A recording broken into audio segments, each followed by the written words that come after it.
The Catholics are a special kind of irrational because honestly, they do not care about the facts. Not at all. So long as the church gets money and, victims, they couldn't care less how batshit insane their beliefs actually are. Then they pander to the already clueless in the pews, and we're gonna rip that apart today. Sounds fun, right?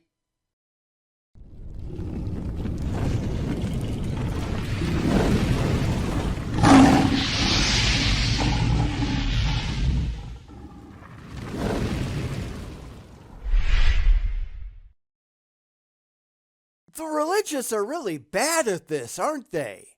Today's video from the Thomistic Institute, a Catholic think tank with the biggest air quotes in the world, is called "Can Nominalism Deny the Existence of God?" And then he doesn't even try to defend the existence of God at all because, of course he doesn't. This is just an assertion, nothing more. And the second that you take it apart, the whole thing crashes and burns because his argument is really crap. Let's not keep the man waiting, though. Here we go down a very deep, very dark, very stinky well. Someone throw us a line because we're going to need to climb out sooner or later. Previously on Aquinas 101, we looked at an argument for the existence of God that some have called the existence argument. We didn't see it, so sorry, I can't really speak to that. I could go back and look, but I really don't want to. However, arguments are not evidence, so it really doesn't matter. We need evidence, not "it seems to me" nonsense. Granted, we never get any actual evidence because all of the things that they're spouting on about are just concepts they made up in their head that they really wish were true, even though they cannot be demonstrated in any verifiable way. Not that they care because, fee-fees, but they can't understand where they're going wrong, can they? So I figure that we're in for some more of that because that's virtually all religious videos that we ever look at. So strap in because this is probably going to get bumpy. I examined how we could formulate the argument and then discussed why we should accept the first premise of the argument as true. Oh good, maybe we can address that last video without having to go and watch it. So let's see. If diverse things are the same in some way, then something is the cause of that sameness.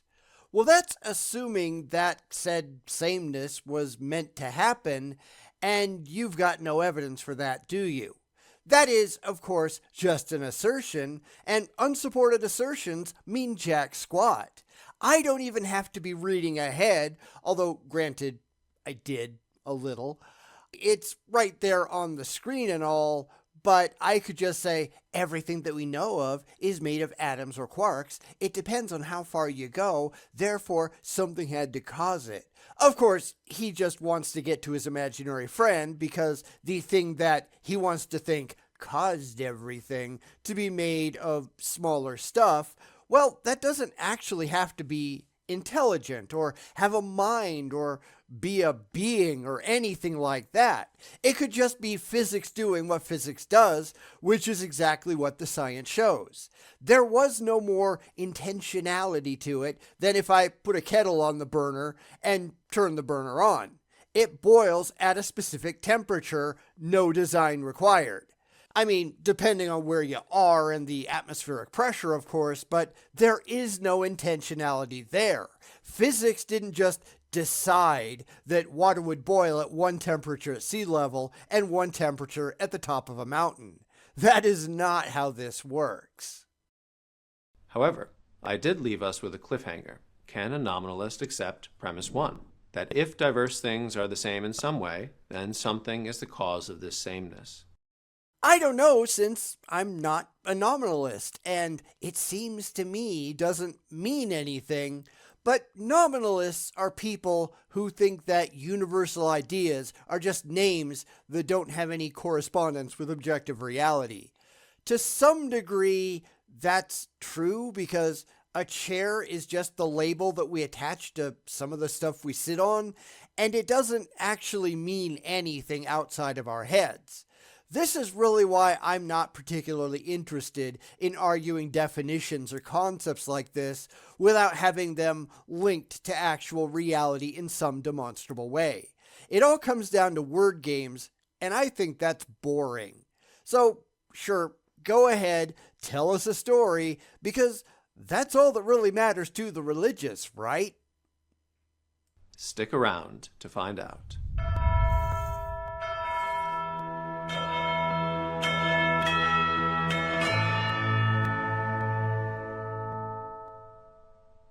Because many people today are explicitly or implicitly nominalist, this is a very important question.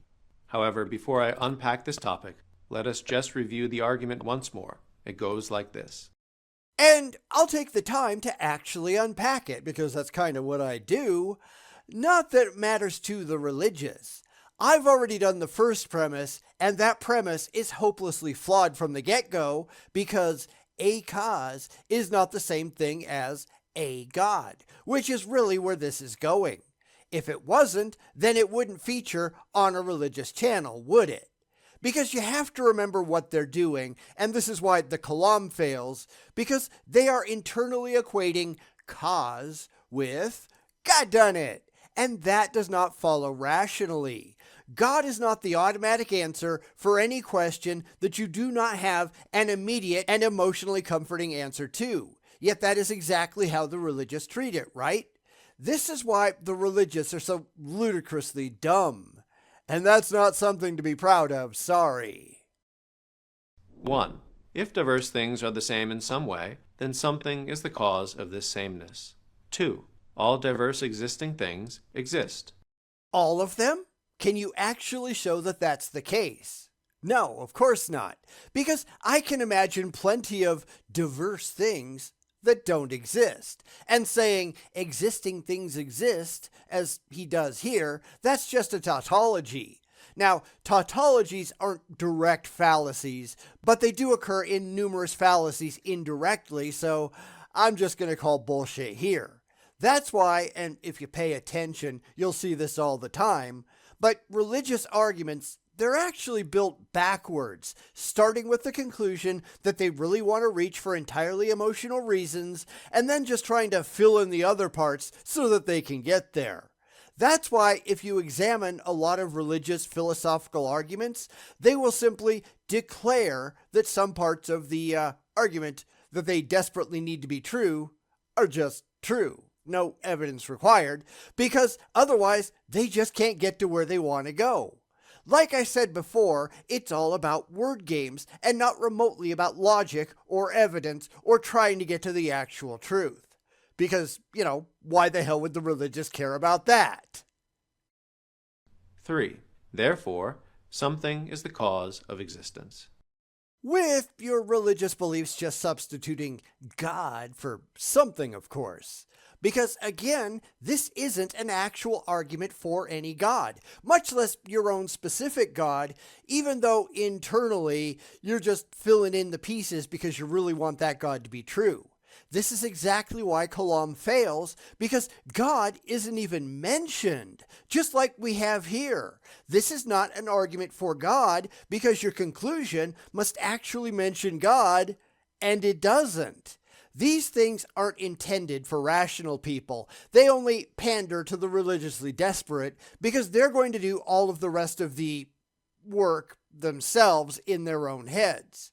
Now, this is something that I've talked about before because they tend to use God as a placeholder for all their wishes and their dreams and their whatever. They invent a magical father figure in the sky because they can't handle questions that are not immediately answered in an emotionally comforting way. These people aren't doing credible philosophy. They are engaged in apologetics, and the two are simply not the same thing.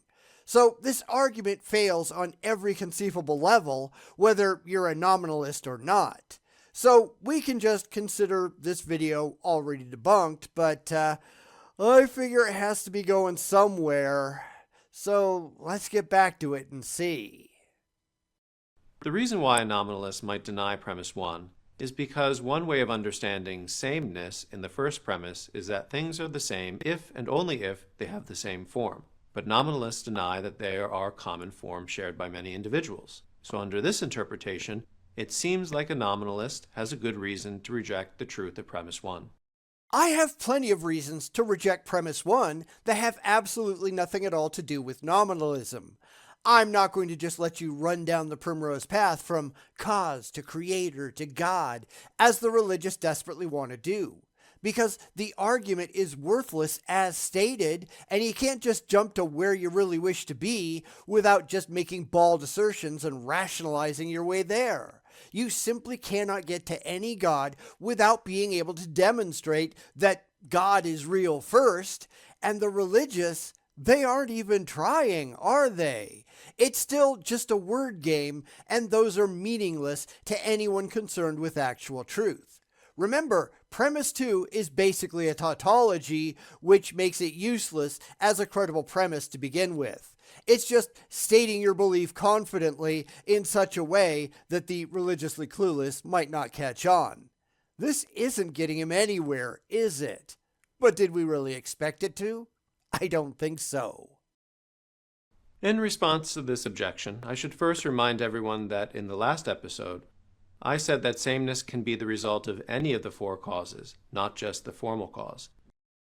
And we still didn't see it, so I guess we'll have to see if he explains. Now, this comes out of Aristotle, where there were 4 main causes that were material cause, formal cause, efficient cause, and final cause. And this goes back to the religious being inordinately interested in ancient thinkers. That's why they're always talking about people like Aquinas, right? Yet I don't care about Aquinas or Aristotle at all. We've done a whole lot more work than that today.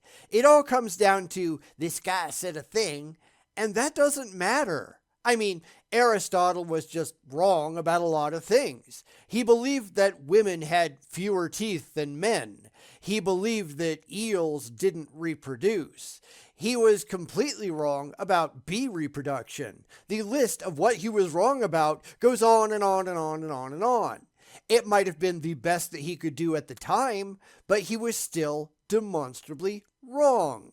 There really is no need to pay any attention to Aristotle or Aquinas or any of the other people that the religious really love to flog. It's time to grow up and move on. Give it a shot. So objects that share the same matter or the same final cause or even the same efficient cause all have sameness without there needing to be a form that they all share. Which, as I already said, is completely irrelevant.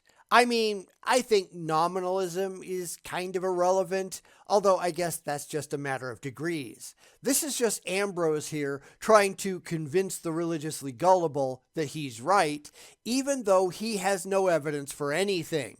This isn't a search for reality, this is a search for conformity. That just makes this whole thing a complete waste of time. But honestly, can't we say that for any religious video out there? These people are clueless, and that's nothing that you should be proud of. So clearly, sameness in the first premise is not necessarily the result of having the same form. But even in the way a nominalist uses language, there is a cause or a reason why we give diverse individuals the same name. I know he thinks that's profound, but it really isn't.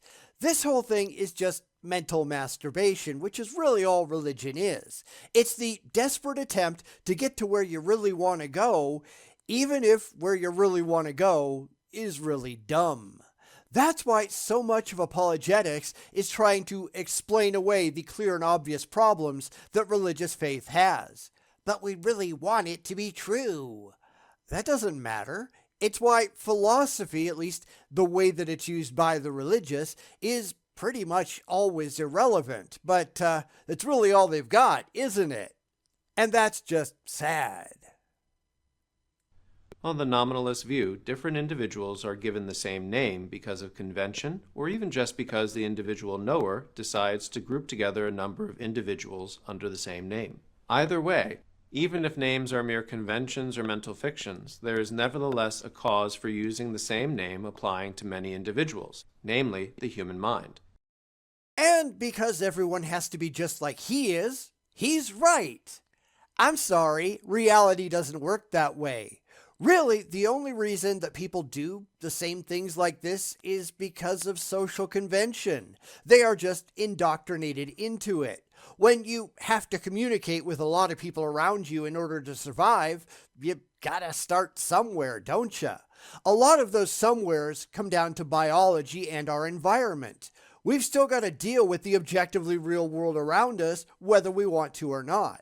And it's really too bad that the religious fight against that so hard, but they're just pathetic, aren't they? So even if we were to accept the most radical version of nominalism, when we say that many individuals are the same in some respect, there is a cause of that sameness, even if that cause just is the human mind. And you can't even demonstrate that that's true. Granted, we're getting into hard solipsism territory, but he's stating things confidently that cannot be stated confidently because we have no actual evidence in that regard. I'm trying not to derail him entirely because, as I said, I've got no real horse in this fight. I'm not a nominalist, I'm a realist, and I'm certainly not trying to get to any gods like the religious desperately are. So I can be a complete outsider here and just peer in through the bars like I'm watching a cage full of monkeys. But actually, monkeys would be smarter than the religiously delusional because they aren't after the facts. They just really want to believe. With that in mind, it seems safe to say that most people should accept the truth of the first premise. We now turn to the second premise, which states that all diverse existing things exist. Which, as I said, is just a tautology. You can take diverse out entirely because it's irrelevant in the sentence. All things that exist, exist. Big deal. This is just being treated as a transition between the first premise and the conclusion, and it does absolutely nothing to add to it. It's like the apologetic arguments that just state God exists as a premise. But that's not a premise. That's an actual conclusion. It's complete nonsense. You have to prove that, and they don't even try. That's why this really isn't going to get him anywhere, because he's already emotionally invested in his conclusion, and he doesn't much care about anything else. That's why arguments aren't evidence, because they're just claims, constructed in such a way to comfort the already faithful. That doesn't make them remotely true or intellectually defensible, though. Not like the religious care. I want to begin by noting that my formulation is supposed to be expressing the following sentence. But being is found to be common to all things, however otherwise different. I have added the slight modification that, quote, all things, however otherwise different, end quote, are diverse existing things, to make it clear that St. Thomas is not talking about non-existing things. You mean like gods? Because we have no evidence for those whatsoever. Again, not like they care. It all comes down to those things that exist, exist, which is worthless and adds absolutely nothing to the formulation. Once you learn to see through their word games, religious apologetics completely fall apart. And in fact, it's not just the religious that have this problem. Tons of straight philosophers engage in this as well, because you can come to any conclusion in philosophy that you want, no matter how absurd, just by how you string your premises together. All you need is a receptive audience, and Bob's your uncle. That's not how you get to demonstrable truth, though. Not that they are at all remotely interested. Essentially, what this premise means is that all diverse existing things are the same insofar as they exist. Big deal. Stating a tautology doesn't make it useful, any more than Jordan Peterson arguing over what is means is useful. These are just tactics to appeal to dumb people, or in the case of Peterson, to give him time to make up more nonsense because that's really all he spouts, right? Empty deepities add nothing at all to the rational conversation because he isn't interested in being rational. I don't think this guy is either. How is establishing that things have causes move the needle one step closer to the existence of a real demonstrable God? No clue. I'd really like to know what he hopes to establish with this, but that's where Faith and Fifi's come in, and that's just stupid. And so existence is pointed out as the common feature that must have a common cause. But it doesn't. A cause is not necessarily a common cause. I exist because my parents fucked. My parents fucking has nothing at all to do with why my wife exists. She exists because her parents fucked. Two entirely different causes, two very similar outcomes. Yet he's trying to get to his imaginary friend without having any evidence whatsoever to back him up because he just really wants it to be true. Oh, and he makes money from that. You can't forget the money. So we're still stuck looking for a useful meaning that any of this might have, and I have no idea what he thinks he's going to be able to do if we exclude empty claims and word games, because that seems to be all he's got in his arsenal. That doesn't impress me one bit. How about you? Let me know down in the comments if you can't see right through this crap, because I certainly can. If this is true, then the argument follows easily that there must be a cause of existence. But not what that cause might have been, or that it was a single cause, or that that cause was your God. This is where he's going completely wrong and trying to smuggle in his theology without having any reason whatsoever to take his theology seriously. This is what they always do. But this should not impress anyone, because it's really, really dumb. Anyhow, that's where we're going to stop for the week. I want to give you the opportunity to put your views down in the comments. Is this just as dumb as it seems to be at first glance? Let me know what you think. Yes or no. This kind of thing tends to be rampant among the Catholics especially, who, let's be honest, they really don't give a damn about the truth of their beliefs at all. But if they can make you feel good and make the Catholic Church some money, well, hey, it's got to be right, right? And presumably, they're also looking to provide some young children to diddle, although they're not going to admit to that one, but hey, this is the Catholic Church we're talking about, right? The more Catholic videos that I look at, the less interested I am in anything that the Catholics have to say, because clearly they are not after the truth, just comfort and compliance. Wise Disciple, Casey Cole, and others, they're all like this, and this is just pointless. Granted, he could turn it around in the second half. I don't know. We're going to have to keep watching, as sad as that is. Maybe we can get a pool going in the comments. Will this improve, or is this just going to remain the same tired, emotionally coddling nonsense that the first half has been? I guess we're just going to have to find out next week. So put your bets in the comments, and I'll see you then.